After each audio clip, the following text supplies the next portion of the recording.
Andrea O'Rielly is our next speaker. Thank you. Thank you, Angela. Can everyone hear me? Thank you. I would also like to share the other panelists in expressing my gratitude to Genevieve.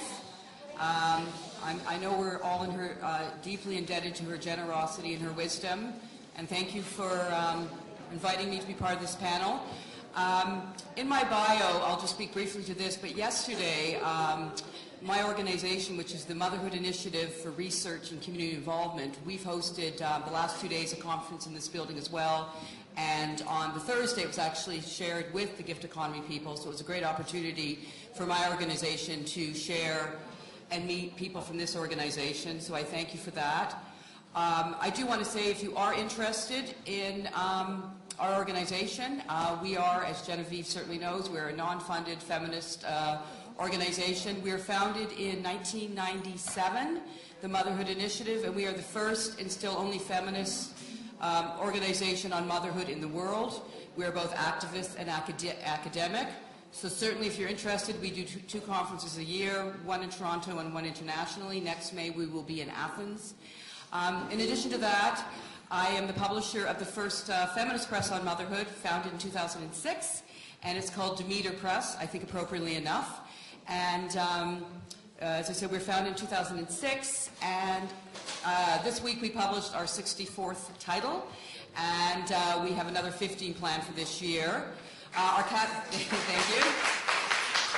Our catalogs are here as well as downstairs, and we have been selling our books here. If you are interested, we are selling them at 40% off and get one free because I don't want to carry them home. So if you're at all interested, regrettably they are only in English. I dream one day for great grant funding that we can translate them in many languages, but not yet. So the title of my talk, I will be brief, but Angela certainly gave me the warning. I have timed it. The title of my talk is called Ain't I a Feminist? Matricentric Feminism, Feminist Mamas, and Why Mothers Need a Feminist Movement and Theory of Their Own. I begin my talk with a quote from, of course, I think most of us know her, Virginia Woolf, certainly a writer, an activist, an academic from the first part of the 20th century, and she said, "A woman must have money and a room of her own if she is to write fiction."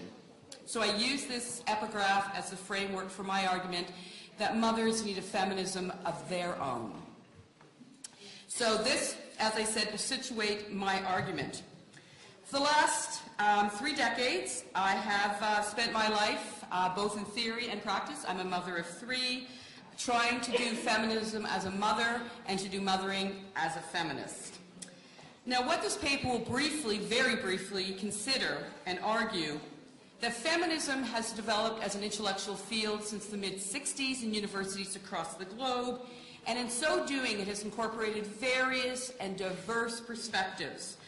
And so it should have, but has represented, sometimes reluctantly and slowly, but over the last 40 years, feminism has included the perspectives of queer women, women of color, young women, women from the global south.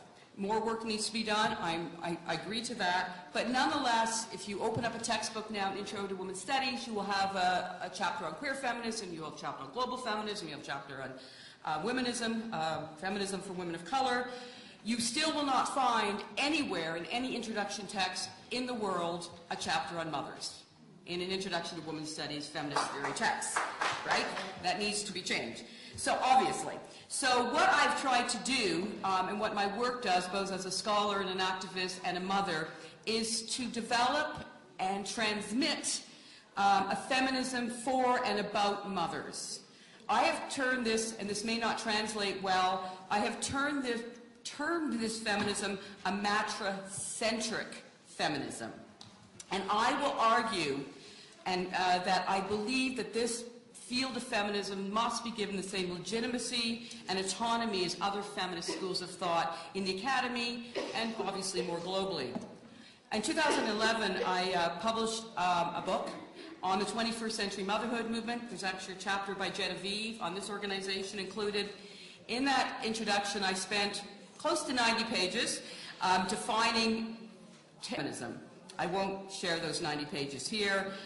But basically, I use matricentric feminism to distinguish it as a distinct politic and theory for and about mothers.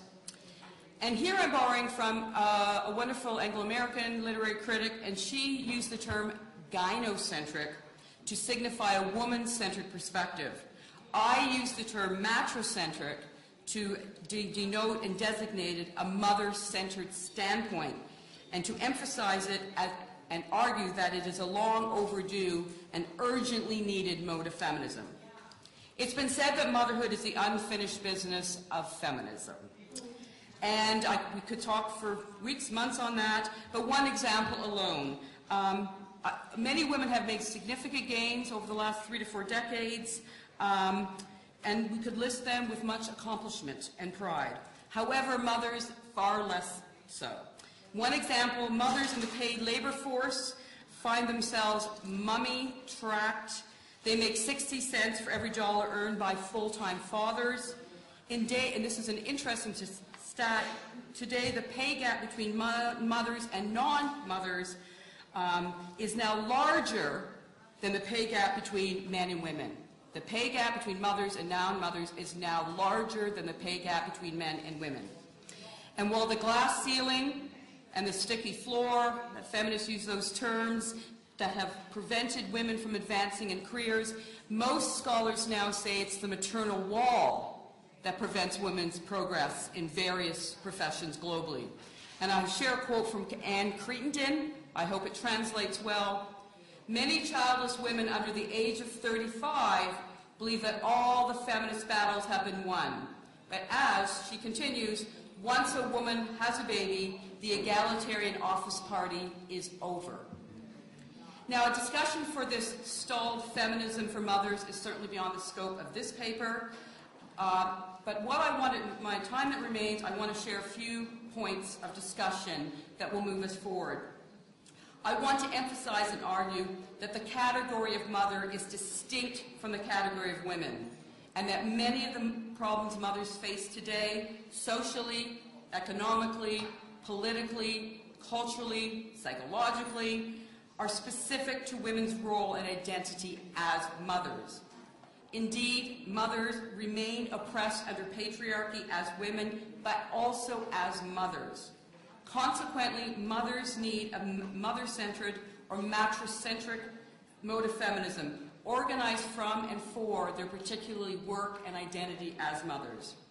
I would argue further that a mother-centered feminism is urgently needed and long overdue, because mothers, arguably more so than women generally, remain disempowered despite 40 years of feminism. However, what is ironic and troubling is that we have been doing this for 3 decades. There is a motherhood movement. There is maternal theory. It's out there. The question or the challenge is it's not been incorporated into women's studies or feminist theory. And this troubles me deeply. I'll speak very briefly here. As I said, over the last 40 years, we certainly have understood and responded to the exclusion of other women. Women of color rightly and correctly went to feminism and said, your feminism doesn't represent me. You need to include a feminism based on my experiences of womanhood that are racialized. Like white queer women said, you know, I'm oppressed as a woman, but I'm also oppressed as a queer woman. And so, generally, women's studies responded to that justified complaint. However, thank you. Is that it? So that's good. I'm almost done. So what's interesting, though, over the last 40 years, as mothers have made this same claim, right? Why don't we have a chapter of our own? Why are we not included in the introductory women's studies lectures? It has not been met with respect or recognition. More often than not, when mothers ask that their needs and concerns be included into feminist theory or women's studies, the claim is dismissed, it's trivialized, it's disparaged, and it's ridiculed. Why would mothers need, assuming that mothers don't have a separate identity, need a feminism of their own? It deeply troubles me that feminists are able to understand the intersectionality of gender depression when it comes to race, class, sexuality, geographical location, but they don't understand it for motherhood. So basically what I'm going to do is just ask some questions and then conclude. I don't have all the answers for this exclusion. I have some theories of speculation, but these are the questions I want to ask, and I think we need to be asking them of our feminist colleagues at the universities, at our workplaces, and they are. So I'm left asking these questions. Why are non-mother feminists not capable of doing the same for us as mothers in feminist theory? Why are non-mothers not able to appreciate and respond to the demands of inclusion made by women while they're able to do so for other groups of women? Why is motherhood not acknowledged as a subject position in constituting our gendered identities? Why do we not see maternity as an interlocking structure of oppression, but also of empowerment? Why do we not recognize women's mother-specific perspectives as we do for other women? Why doesn't motherhood count or matter? Now, basically, I'm going to end with two quotes. I have various theories, but I think a large part of the dismissal and trivialization of motherhood in the academy is a result to feminists' very much discomfort with all things maternal, because it worries and troubles them that this might be seen as an essentialist excuse for our oppression. I'm going to share two quotes and I'm going to end. The first one is by Betty Friedan. Anyone who's in women's studies has read The Feminist Mystique. And a quote by her, I'm trying to illustrate here how motherhood has been trivialized and disparaged by the foremothers of feminist thought that, of course, shaped our current climate. This is what Betty Friedan says. She said in Feminist Mystique, in lieu of more meaningful goals, she's talking about mothers, mothers spend too much time cleaning their already tidy homes, improving their already attractive appearances, and indulging their already spoiled children. She went on to say, for women to be empowered, they must find meaningful work outside of motherhood. The second quote is by Shulamith Firestone. This probably won't translate well. This is what she says, and I'll wrap up after this. She says, she's a radical feminist theorist in the early 70s. She says, no matter how much educational, legal, and political quality women achieve, and no matter how many times women enter into public space, nothing will change for women as long as natural reproduction remains the rule and artificial reproduction the exception. Natural reproduction is neither in women's best interest nor in those of children. The joy of giving birth, so evoked in this society, is a patriarchal myth. In fact, pregnancy is barbaric, and natural childbirth is at best necessary and tolerable, and at worst, it's like shitting a pumpkin. So in other words, motherhood is seen exclusively and only as a patriarchal institution, and therefore women to achieve autonomy and freedom, they must leave motherhood. And clearly that's not the case, and I won't speak here because Miriam has done a brilliant job already. Yes, motherhood as an institution is oppressive, we know that. But as Adrienne Rich so eloquently reminded us, that mothering can be and should be a source of empowerment for mothers. So I think what feminists have done in conflating mothering with motherhood is they've literally thrown the baby out with the bathwater. That it's motherhood that's oppressive, not the work of mothering. So just my final sentences. So what do we need to do? And I appreciated that question from that person earlier. We need more mothers in the academy. We need more books on motherhood in the academy. We need more of us doing scholarship. We need to mentor mothers in the academy. We need to keep pushing and pushing back.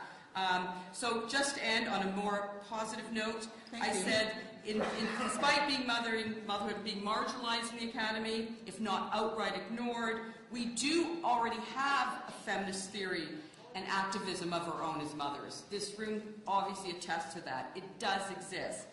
And so what we must ask is that since we have it, we've created it as feminist mother activists and scholars. We've had it, so let us name it, and then demand that motherhood feminism, what I have termed matricentric feminism, be acknowledged as a legitimate, viable, independent school of feminist thought. That matricentric feminism have a chapter of its own as other schools of feminism and our feminist theory readers. That introduction to women's studies include units on motherhood as they do for violence, health, transgender issues. That women's studies journals include articles on motherhood. In other words, I ask that matricentric feminism be recognized as a distinct feminist standpoint, and that it be included in the theory, scholarship, and our teaching. And as a mother-centered feminist, we are recognized as feminists, and that as such, we are entitled to a feminist scholarship of our own indeed a room of our own in the home of feminism.